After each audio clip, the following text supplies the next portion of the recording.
나에게 가장 가치 있는 집을 찾아가는 여정을 함께합니다. 오늘은 입지 분석 및 신규 양단기의 판단 기준 영상입니다. 다른 영상도 골라보셔서 내 집 마련 계획을 세우는데 도움이 되시면 좋겠습니다. 사업 주체와는 전혀 이해관계가 없습니다. 오해 없으시기 바라겠습니다.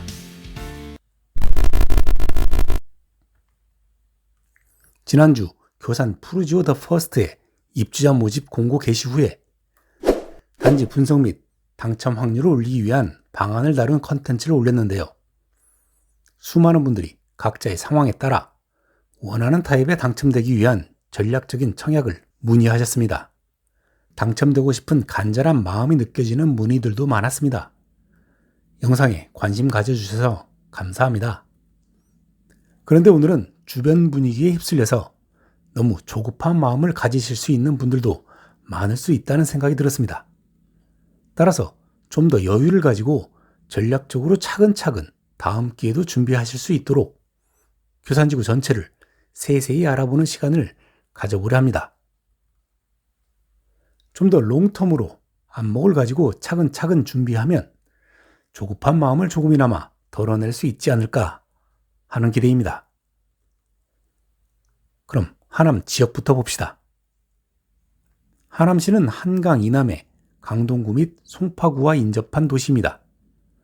교산 신도시 이전에도 2000년대 초 풍산지구를 비롯해서 위례 신도시의 일부에 포함되어 개발이 되었었고 미사지구, 하밀지구 등 택지개발지구가 다수 개발된 도시입니다.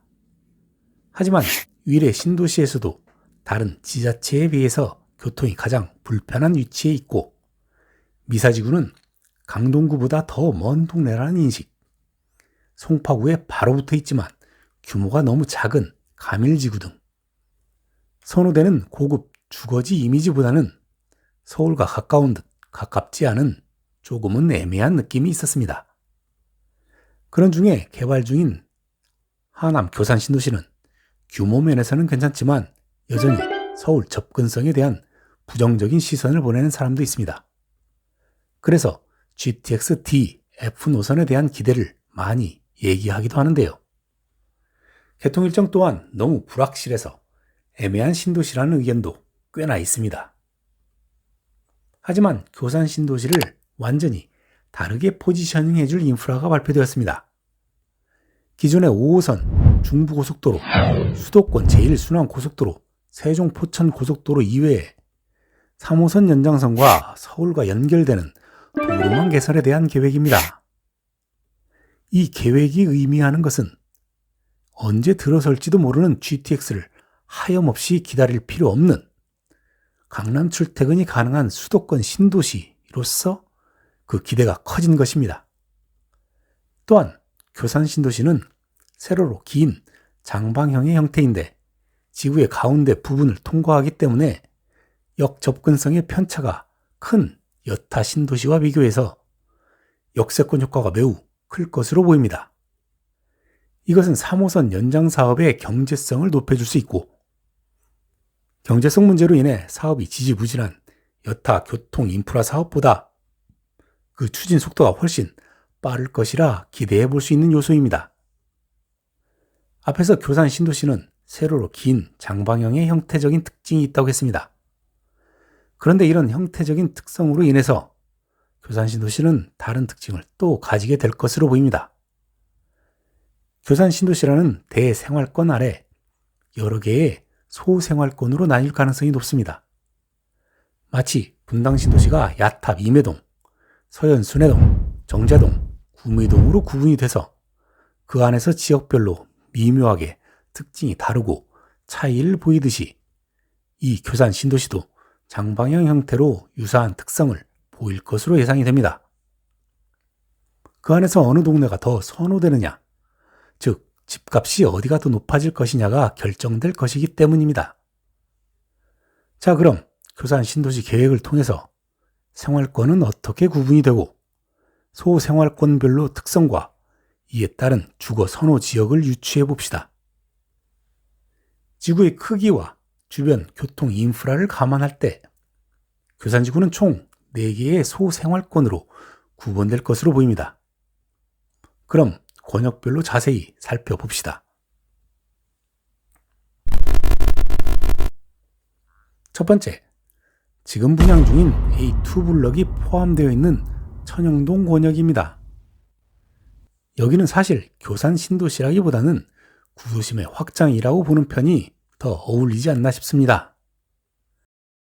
5호선 역세권역으로 3호선 연장선과도 거리가 있고 무엇보다도 중부고속도로에 의해 지역 분할 느낌이 강하기 때문이죠. 물론 교산 신도시 홍보 영상을 보면 고속도로 상부로 연결되는 브릿지 형태의 공원을 조성하는 그림이 있는데요. 실현 가능성도 크지 않아 보이고 실제 지구 계획 안에도 표현은 안 되어 있기 때문에 그냥 도로에 의해 분절될 가능성이 높아 보입니다. 두 번째는 104역 이용 권역인 교산동 권역입니다.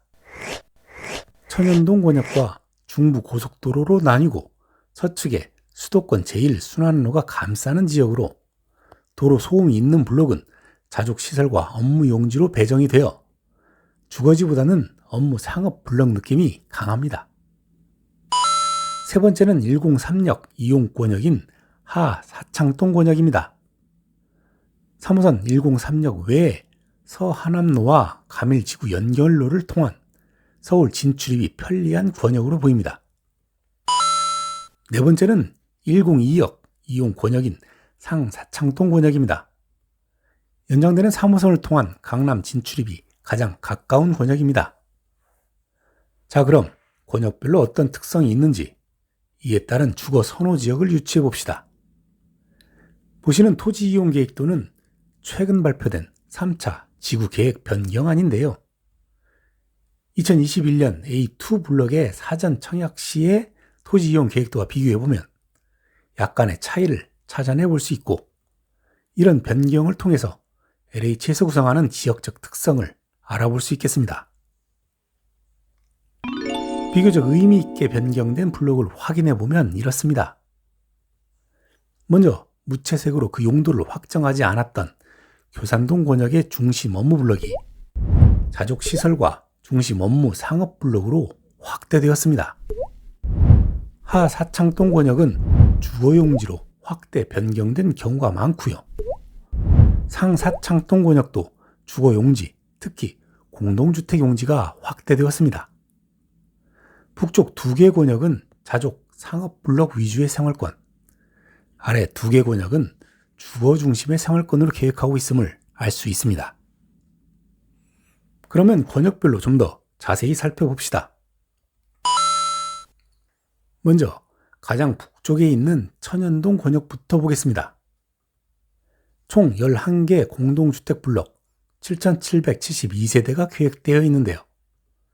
공공분양 3개 단지 2,312세대, 분양 전환단지 1개 단지 414세대, 민간분양 2개 단지 888세대, 민간복합, 민간임대, 공공복합은 없고요. 공공임대 5개 단지 4,158세대가 배정되어 있습니다. 단지 구성을 보면 60제곱미터 이하 소형 평형의 공공임대 비율이 높다는 점입니다. 기존 하남시의 도심에 인접해 있어서 기존 도시 인프라를 활용하는 장점이 있지만 신도시 자체가 가진 특성 중에 고속도로변으로 배치된 자족시설의 활성화 여부가 어떻게 될지가 관건입니다. 그렇지 않아도 하남시에는 많은 지식산업센터 공실이 산적해 있는데 조성된 자족시설 블록에 얼마나 많은 기업이 유치될지는 좀 회의적입니다. 다만 블록 주변으로 유치원을 비롯해서 초중 고등학교가 모두 계획되어 있어 통학 여건은 좋습니다. 이번에 분양한 A2 블록 외에 A5 블록이 사전 청약 후 본 청약을 앞두고 있습니다. 또 A1, S1 블록이 지난 3월 사업 승인을 받고 2030년 12월 입주를 목표로 내년쯤 분양 예정입니다. 다음은 그 바로 남쪽 교산동 권역을 보겠습니다. 천연동 블록의 아래쪽으로 이어지며 좌측변에 자족시설 블록이 들어가 있고 중심 쪽에는 다수의 중심 복합시설과 주상복합 단지가 배치되어 있습니다. 공공 분양 3개 블럭 1576세대, 분양전환 1개 블럭 1034세대, 민간 분양은 12개 단지로 4483세대, 민간 복합은 1개 단지로 1033세대, 그리고 민간 임대 1개 단지 208세대, 공공복합 1개 단지 763세대, 공공임대 1개 단지 194세대로 총 9291세대가 계획되어 있습니다. 사업계획이 승인되어 내년 정도의 분양이 예상되는 단지는 중심복합 7블럭 257세대, B3 블럭 851세대, B5 블럭 457세대, S4 블럭 1034세대가 있습니다. 예정 입주 시기도 모두 역개통 이후이고 103역 접근성, 초중고 통학 모두 양호해서 청약을 목표로 기다려볼 만합니다. 또한 교산동 권역은 다수의 상업시설이 결합된 주상복합단지가 계획되어 있는데요. 모두 85제곱미터 이하로 구성되어 있고요. 상품 차별화가 가능한 85제곱미터 초과를 포함하는 단지도 일부 포함하고 있어서 지구를 대표하는 고급 주거 권역이 될 가능성이 높습니다. 특히 85제곱미터 초과 890세대 대규모 단지인 중복 1블럭을 주목할 만합니다. 다음은 그 바로 남쪽 하사창동 권역을 보겠습니다. 주거와 상업, 업무, 그리고 녹지가 가장 적절히 배분되어 있어 제가 가장 주목하는 권역입니다. 개통 예정인 105역도 권역의 중심에 설치될 예정으로 단지들이 대체로 역세권에 포함되는 권역이고요. 자족 용지가 판매성이 좀 없긴 한데 미개발로 오래 남아있는다 해도 권역이 외곽에 있기 때문에 미개발된 느낌은 크지 않을 듯합니다. 다만 이 부분도 이 분양이 지속될 경우에 주거용지로의 변경을 예상해 볼 수 있겠습니다. 전체 단지 구성을 보면 공공분양이 4개 단지 2836세대가 있고요. 분양 전환 임대단지 1개, 민간 분양은 3개 단지로 1373세대가 계획되어 있습니다. 민간 복합 2개 단지 1529세대, 공공복합 1개 단지 693세대, 공공임대가 4개 단지 2879세대로 총 9913세대로 권역 중에 세대수가 가장 많습니다. 또한 자연 녹지가 풍부해 쾌적한 주거 권역으로 선호될 가능성이 높습니다.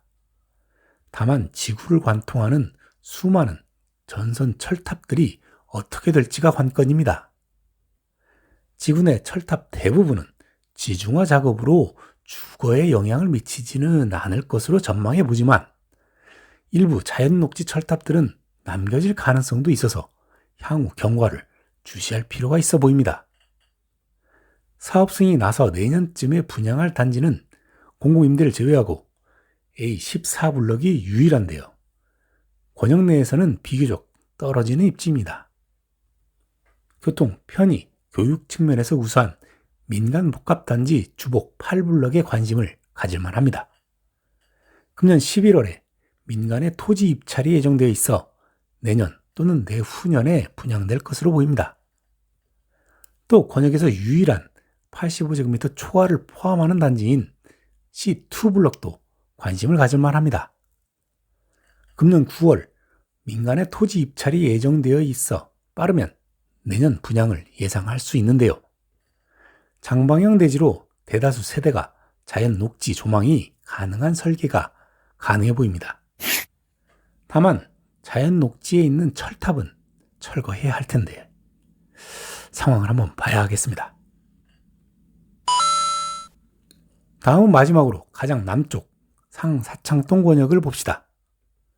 교산 신도시에서는 가장 남쪽으로 외곽이라 할 수 있겠지만 3호선 연장선을 통한 강남 접근성은 가장 양호한 권역입니다. 학교는 유치원 하나, 초등학교 둘, 중, 고교 각 1개씩 계획되어 있습니다. 추가로 시 차원에서 적극적으로 종합병원을 유치할 것으로 보이는 의료 지정 부지가 있어 유치된다면 병원 이용성에 메리트가 있는 권역이 될 것으로 보입니다. 단지 구성을 보면 공공분양 6개 단지 4,723세대, 분양전환 1개 단지 541세대, 민간분양 4개 단지 797세대, 민간 복합단지 2개 단지 1131세대가 있고요. 민간 임대, 민간 복합, 공공임대가 각 1개 단지씩 계획되어 총 8,949세대가 예정되어 있습니다. 사업계획 승인 완료로 내년 정도에 분양 예정인 단지는 총 6개 단지가 있는데요. 모두 지하철 개통 예정인 32년 전에 입주가 예정되어 있어 입주 후 상당 기간 불편을 감수해야 하는 단지라는 점은 알고 준비해야겠습니다.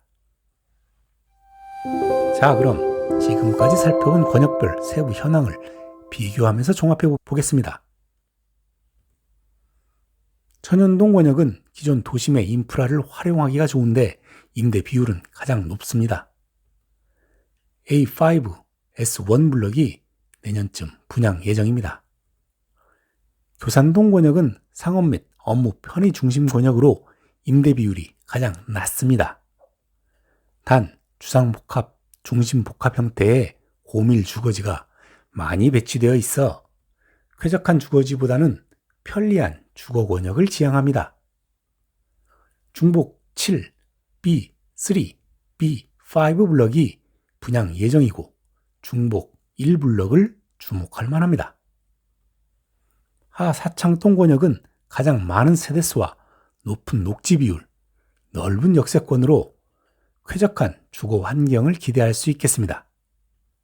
다만 고압 전선 철탑 처리 상황과 자족 부지 변경 여부는 지켜볼 필요가 있겠습니다.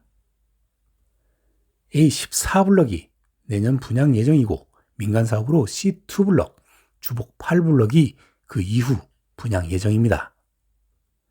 가장 남쪽의 상사창동은 임대 비율이 낮고 강남 접근성이 우수한 권역입니다. A18, A19, S9, S11블럭이 사업 승인 받고 내년쯤 분양 예정입니다. 어떻습니까? 내년에만 10개가 넘는 단지가 분양을 예정하고 있습니다. 그 이후에도 계속해서 공급될 예정이고요. 목표를 정하고 남는 자리를 잘 챙겨서 확보하는 것이 내 집 마련의 시작입니다. 오늘 준비한 영상은 여기까지고요. 구독자분들 위해 항상 고민하고 더 나은 영상으로 또 찾아뵙겠습니다. 감사합니다.